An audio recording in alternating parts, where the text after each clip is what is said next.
Before you scroll away, listen closely, because some histories were not meant to be remembered, and some truths rot the soul of those who uncover them. Welcome back to the Unveiled Scroll, and today I invite you to walk with me into a shadowed corridor of a past that officially never existed. A chronicle whispered only in dust-choked archives and half-burned manuscripts.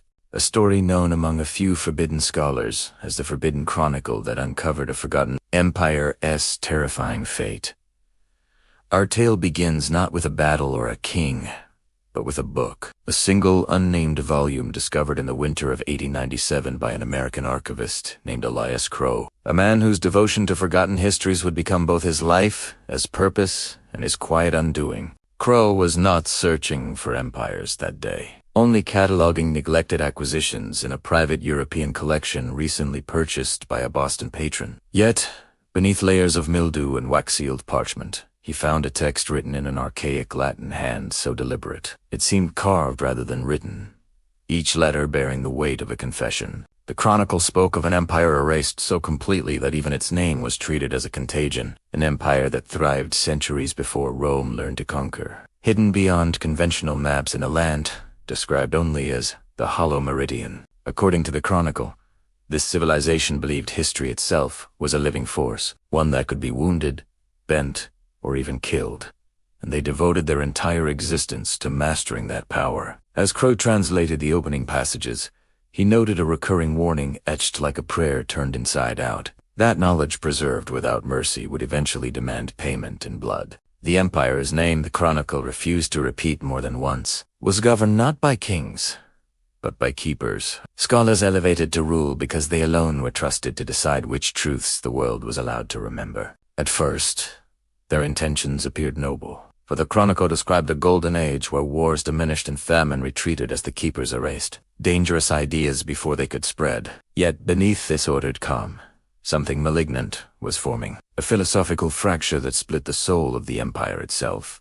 The keepers began to believe that forgetting was not merely a tool but a sacred duty, and soon they turned their attention inward, revising their own past to align with an ever-shifting doctrine of control. Crow's notes from this period reveal his growing unease, for the Chronicle's tone subtly changes, its language darkening, its metaphors turning from light and balance to rot and silence, as if the author sensed an approaching doom but lacked the courage to name it. One passage describes a festival of remembrance where citizens gathered to witness the ceremonial burning of forbidden records, cheering as centuries of human experience vanished into smoke, unaware that with each flame the empire severed another vein of its own identity. The Chronicle claims that memory, once wounded enough times, begins to bleed unpredictably, resurfacing in dreams, madness, and violence. Soon, citizens of the Hollow Meridian reported visions of events that had never officially occurred. Entire generations haunted by ghosts of histories they were forbidden to acknowledge.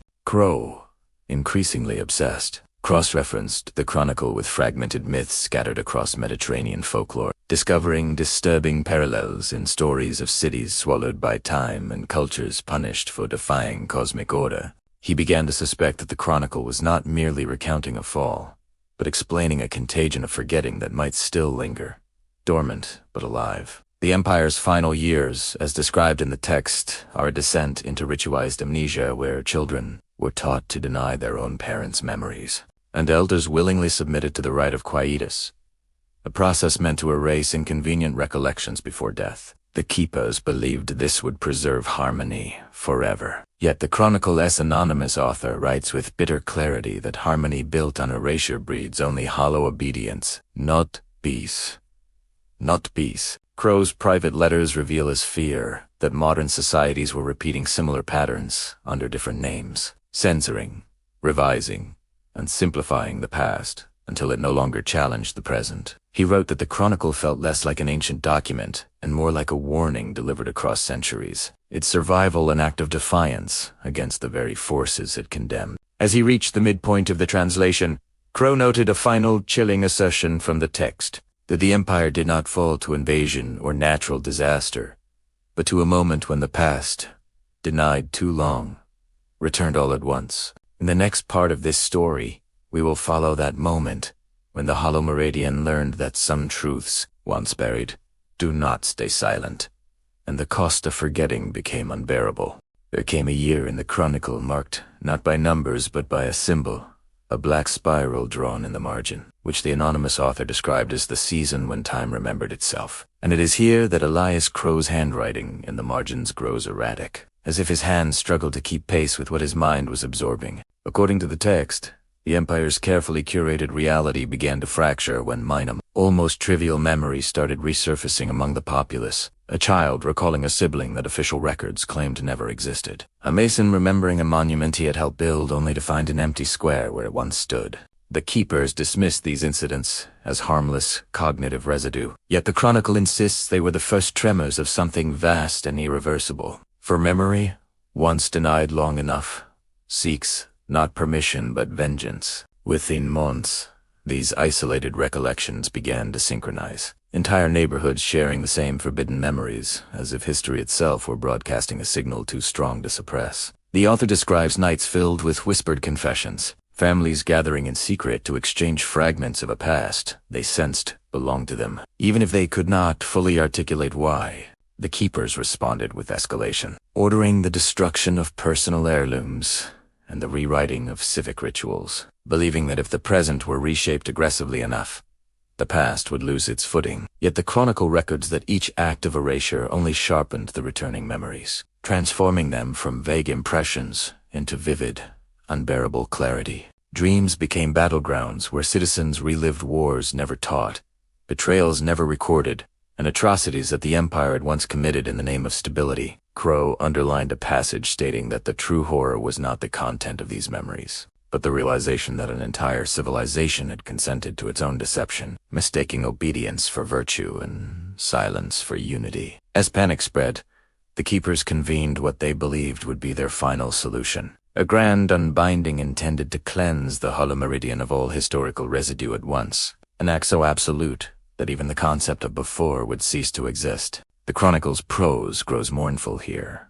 describing vast halls filled with relics, testimonies, and names, all prepared for annihilation in a single ritualized purge. On the appointed night, as citizens were ordered indoors, and the city's bells rang not in warning, but in reassurance, something went catastrophically wrong. For history, the author writes, cannot be erased in bulk without consequence. Instead of vanishing, the accumulated past ruptured outward, flooding the Empire with every suppressed truth simultaneously, collapsing centuries of denial into a single, unbearable instant of awareness. People fell in the streets, not dead but shattered, their minds overwhelmed by the weight of lives they had lived and unlived, choices made and unmade by decree. The Chronicle claims that buildings cracked not from physical force, but from the collective scream of recognition, a psychic convulsion as reality reasserted itself. The keepers, confronted with the full measure of their actions, are described not as villains in that moment, but as terrified scholars, realizing too late that they had mistaken stewardship for ownership.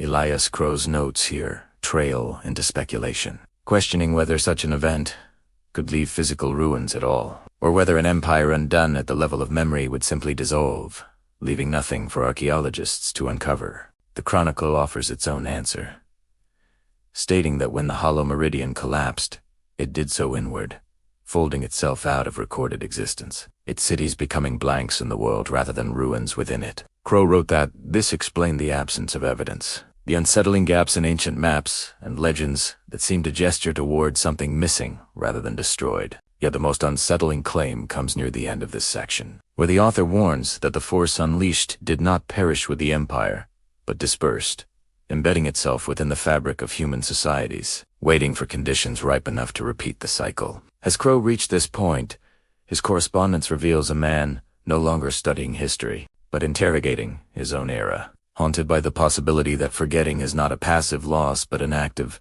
dangerous choice. In the final part of this chronicle, we will confront Crow's fate and the question he leaves hanging for us all. Whether the hollow meridian was truly the first to fall this way, or merely the first to leave a warning behind. Crow's final annotations are dated March of 1901, and they carry a tone markedly different from scholarly caution, reading instead like the testimony of a man standing at the edge of a realization he could not retreat from. The Chronicle's last section abandons metaphor almost entirely, speaking with a starkness that suggests the author believed this would be the final chance to be understood. It states that after the collapse of the hollow meridian, A single keeper survived long enough to record the truth, not out of hope for redemption, but out of duty to the future. A belief that even erased civilizations owe their ghosts a voice. This keeper writes that history is not a possession of the past, but a living pressure exerted upon the present, and that when societies attempt to silence it, they do not create peace, only delayed catastrophe. Crow, translating these lines, reportedly stopped work for weeks, confiding to a colleague that the text felt less like an ancient warning and more like a mirror held uncomfortably close. He became convinced that the Chronicle had not been rediscovered by chance, but had endured precisely because cycles of forgetting were repeating, calling the document back into relevance, like a wound reopening under familiar strain. According to a letter found among his effects, Crow began noticing patterns around him in public debates, where inconvenient truths were softened into slogans archives, quietly reclassified. Uncomfortable history is reduced to footnotes. And he wrote with alarm that the language of protection and unity echoed too closely the justifications of the keepers. The Chronicle's final claim is chilling in its restraint, asserting that the hollow meridian did not disappear to punish humanity, but to demonstrate a law as immutable as gravity, that memory denied will return with compound force. It warns that when societies grow afraid of their own past, they do not escape it, they incubate it. Crow never published the completed translation. In October of that year, his study was found meticulously organized, the Chronicle sealed in a fireproof case, his notes arranged as if awaiting review, yet Crow himself was gone, leaving no signs of struggle, no farewell, only a single sentence written on his desk blotter stating that some knowledge demands silence, not because it is false, but because it is too accurate. The Chronicle ends with a direct address to the reader, asking not for belief, but for vigilance, urging future generations to resist the temptation of curated memory and comfortable forgetting. It states that the hollow meridian will never rise again, but its lesson will, whenever truth is treated as a threat and forgetting is mistaken for virtue. And so we arrive at the quiet, unsettling conclusion of this forbidden history, not with ruins to photograph or dates to memorize, but with a question that lingers uncomfortably close, asking whether we are the readers meant to learn from the Chronicle or the next keepers destined to repeat it. Thank you for spending this time with me on the Unveiled Scroll, and if this story stirred something uneasy or familiar within you, I invite you to explore the other hidden histories waiting on this channel. Until next time, remember, carefully and choose what must never be forgotten.